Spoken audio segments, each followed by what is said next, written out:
ذاتی तरक्की की दुनिया में जिम रोहन जैसा कोई और मुतासिर कुन नाम नहीं है।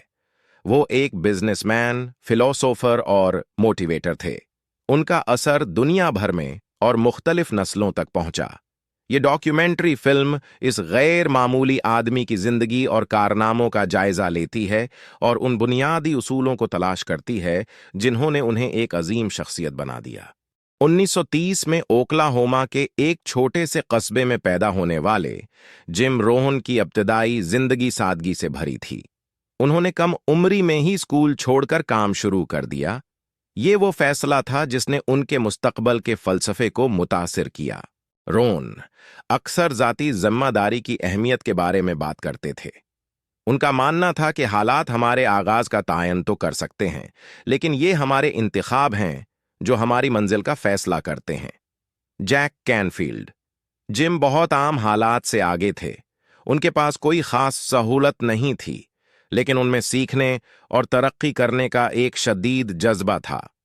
ये उनकी जिंदगी की एक खास पहचान बन गया। इसी दौरान रोन की मुलाकात अर्ल शॉफ से हुई, जो एक बिजनेसमैन थे और जिन्होंने उन्हें जाती तरक्की की दुनिया से मुतारफ कराया। इस मुलाकात ने उनमें सीखने और इल्म बांटने का एक लगन पैदा कर दी। 1955 में जिम रोन ने डायरेक्ट सेलिंग कंपनी न्यूट्रीलाइट में शमूलियत अख्तियार की। यहां उन्होंने अपनी कम्युनिकेशन स्किल्स को बेहतर बनाया और अपने बुनियादी फलसफे को तरक्की देनी शुरू की। उन्होंने डिसिप्लिन, गोल्स और जाती तरक्की की अहमियत पर जोर दिया। Tony Robbins. Gym story telling में उस्ताद थे। वो पेचीदा ख्यालात को आसान, काबिल फहम और काबिल अमल बनाने का हुनर रखते थे। रोहन का फलसफा 5 अहम शाबों के गर्द घूमता था: फिलॉसफी, डिसिप्लिन, एनवायरनमेंट, गोल्स और एक्शन। उनका मानना था कि उन शाबों में महारत ही जाती और पेशा वरानी कामयाबी का राज है। रोहन का फलसफा जिंदगी के हर शाबे से ताल्लुक रखने वाले लोगों के साथ हम आहंग था।